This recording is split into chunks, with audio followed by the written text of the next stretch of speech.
right, let's get started. You want to start with some opening remarks? Well, it's good you're here. I thought we had a great. Is this on? Yes, Murray is on the phone. Oh, from So, Kansas City. Kansas City Star. Oh, good. Kansas City Star. Wonderful. Hello. Great to have you. My first thoughts was the fact that we finally got our meeting in with the weather being it is. So we had people. What's always hard when you get together as curators that some have to join by phone and can't be in. But the start of another year. As chairman of the board, my emphasis was really to focus on the word of strength and to focus on what we have built in the last few years under the leadership of President Choi, under the leadership of Chairman Maurice Graham when he was there 2 years ago, and then David Steelman last year. And as I said in there, I think sometimes we have a tendency to take a step back and be more critical of ourselves than we need to be, and we have a strong university doing strong things in 4 locations, in Kansas City, Rolla, Columbia, and St. Louis. And on those parts of strengths, the thing I mentioned in there is we are the emphasized University of Missouri, not just a university in Missouri. So with that, I'll let President Choi say a few words. Well, thank you. I'm very excited to work with Chairman Sunvold on accomplish the goals that we've established 2 years ago. And March 1st will be the start of my 3rd year at the University of Missouri system. And the board, starting with Chairman Graham, followed by Chairman Steelman, and now Chairman Sunvold, has been focused on that relentless drive to achieve excellence. And we have a group of leaders who are committed to achieving this. And we're seeing the fruits of their hard work, the hard work of the faculty members and the staff, and the accomplishments of our students that can be measured through the application numbers that we are seeing, the increase in student acceptances by 37% here at Mizzou, the increase in national research awards by 29% at Mizzou, and the increase in annual giving of 15% at the University of Missouri right here in Columbia. And those are all very positive developments in an environment where universities are in greater and greater degree of competition with others. And so we are shining in that environment, but we're not going to rest on our laurels. We're going to continue to have that relentless focus on delivering excellence for the benefit of the citizens of this state of Missouri. Why don't we begin with some questions, and why don't we start with UMKC? Not UMKC, Kansas City, I'm sorry. I'm glad you asked that, because just piggybacking on what you were just talking about, recent accomplishments and evidence that the university is and the system is moving forward. I can't help but look back to 2015 when Mizzou was going through very challenging times, and enrollment suffered, some other things suffered. With all the things you're talking about today in terms of accomplishments and positive things that you're seeing happening there, would you talk to me a little bit about whether you think MU is on the other side of all that impacted the university in some of it in a very negative way from 2015? Are we on the other side of that, or is there still work to be done?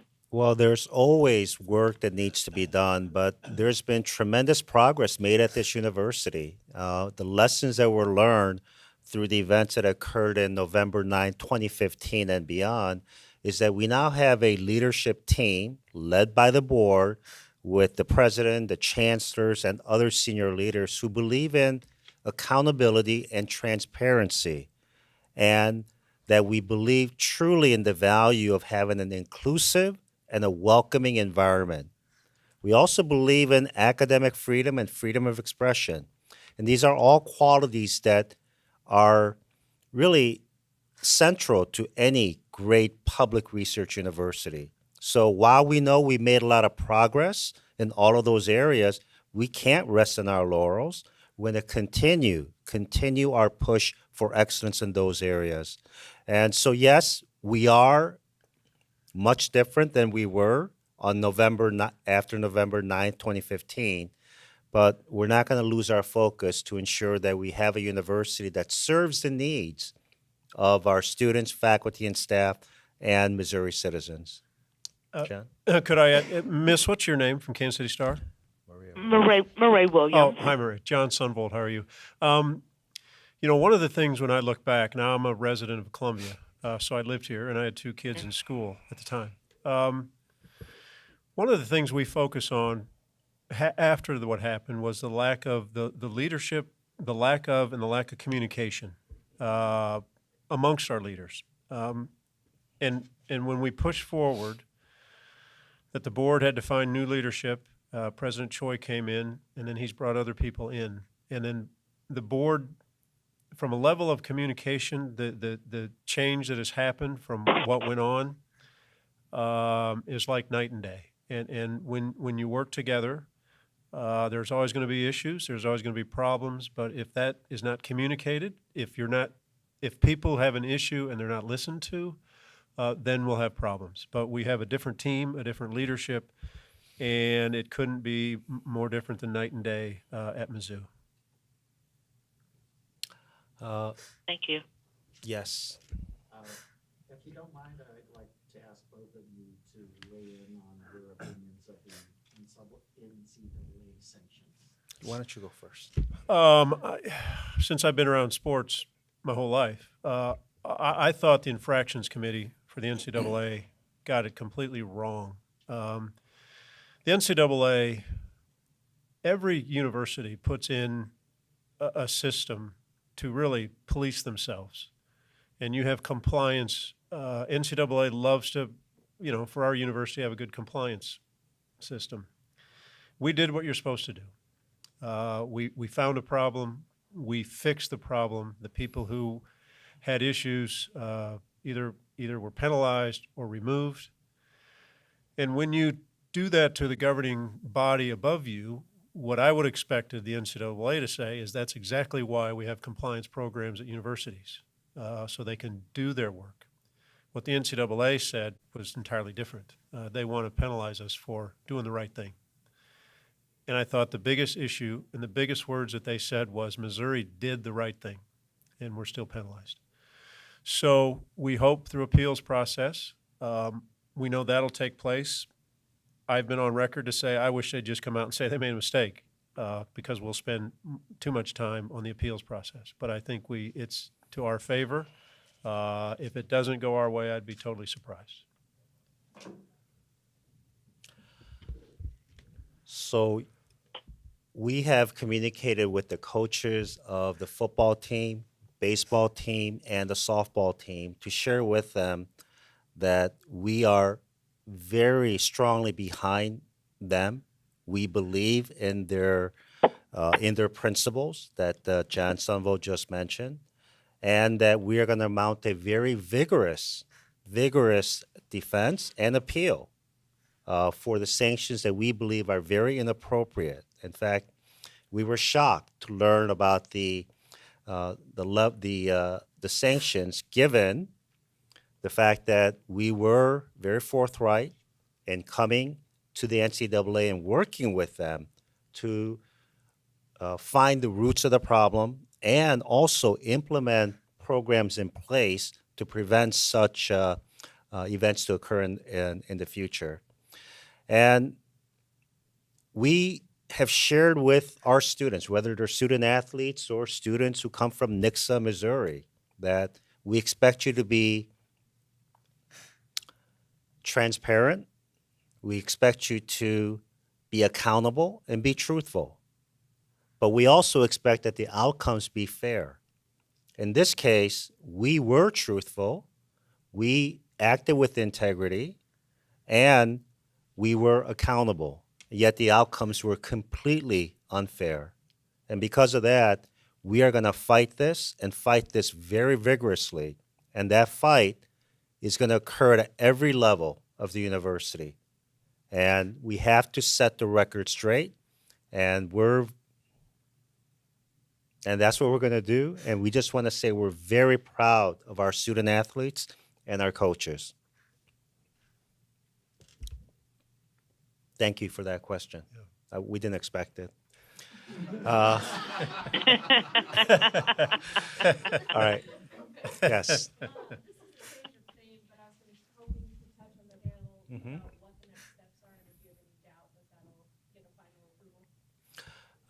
We don't expect any. We don't have any doubts that this will not receive final approval. We had to be very mindful of where we are as a university in having a plan that is not fully funded, which is not unusual for public pension plans. But our level of funding for the pension plan is stronger than many other universities or many other public plans. But we knew that going into the future, that we could not sustain the same level of support in the defined benefits component. So we needed to move to a defined contribution, and the best way for us to move forward is to keep everyone that is currently in the hybrid program, which has defined contributions and defined benefits, whole.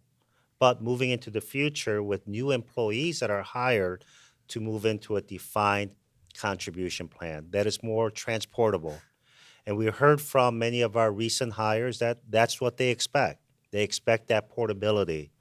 And the level of match that we're providing is also competitive. So we're going to be able to attract outstanding faculty and staff, but also give them the flexibility of having a portable plan. And so because of those reasons, we believe that it's going to pass without much controversy. Thank you. Yes. Yes, so Mm-hmm. Chancellor Cartwright talked a little bit about things that Mhm. AMU specifically is doing to improve applications and Mhm. students putting their deposits in Right. faster. Can you talk a little bit about what those plans might be specifically? Well, he mentioned some of the innovations that have already been implemented, including turnaround of applications with complete materials within 48 hours to give an answer to the students, but also with the admissions letters, indications about preliminary scholarships that the students may be awarded based on their academic records, and the opportunity for students with need to complete their FAFSA at a very timely fashion so that they can qualify for both Pell Grants and other scholarships available at the university. And we are offering more scholarships this year than we did in the past, and that's a commitment that we have from the entire university to reduce the cost of attendance. So it's taking shape. There are many other universities around the country that are seeing reductions in applications, not only from domestic students, American students, but also international students. So the fact that we are up at Mizzou by almost 6% is very promising, and their acceptances are up 37%, which is just phenomenal. But I want to caution everyone that those numbers are going to experience some melt through the months ahead, but we're in a very good spot. Thank you. If I could follow up on the retirement plan. Yes. I might have a follow-up there too, but are you confident that you'll be able to attract high-quality faculty with this defined contribution plan, moving away from a pension plan? Yes, we will. And when we speak to faculty members and staff who are hired, they appreciate the opportunity to be in a defined benefits, defined contribution program because it is portable.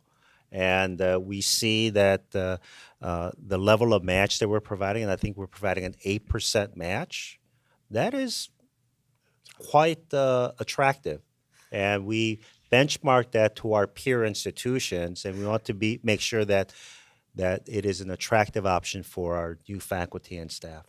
So I'll just add, it's the business my company's in. We do corporate pension plans and some for nonprofit. But the idea that most people now are used to defined contribution plans, the portability is huge. It gives an employee the freedom when they're looking at their future of where they want to be and how they want to do it. different than the old days, and most people are used to it. Yeah. And it's a very rich plan, to be honest. The match is quite high compared to, the corporate world.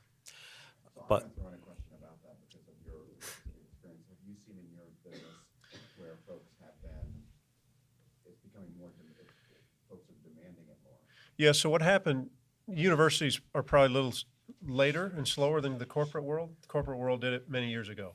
And slowly but surely, we find a very few defined benefit plans. Some are frozen, which means they still keep it, but new plans are all defined contribution plans. And again, the reason is the portability of how people live today. It's different than 30 years ago.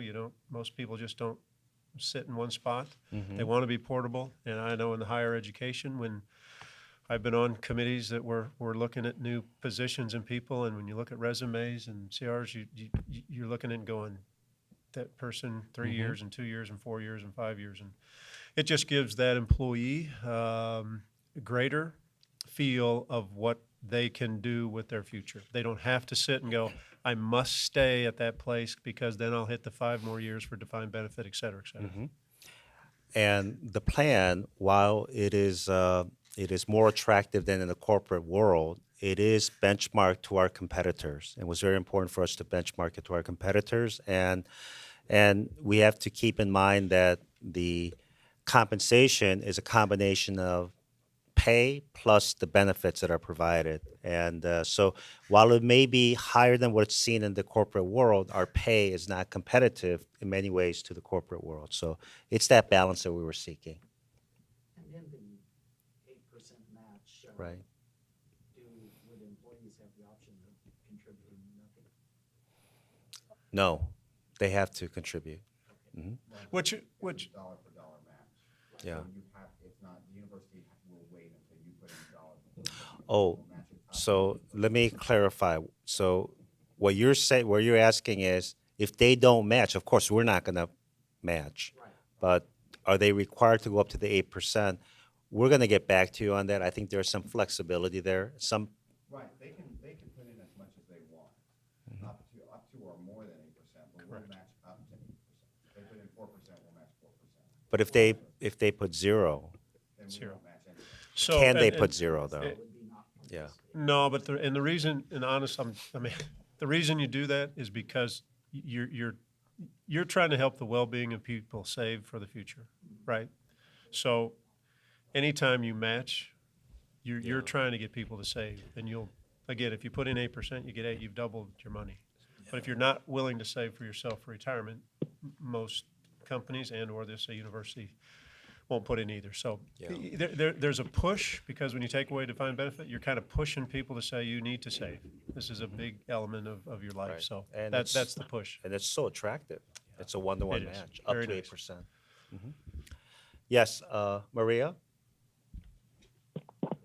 I have one more question. Sure.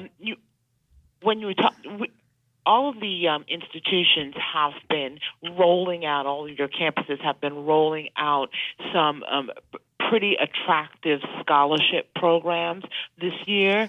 And I know that was something that was somewhat pledged early on through the system.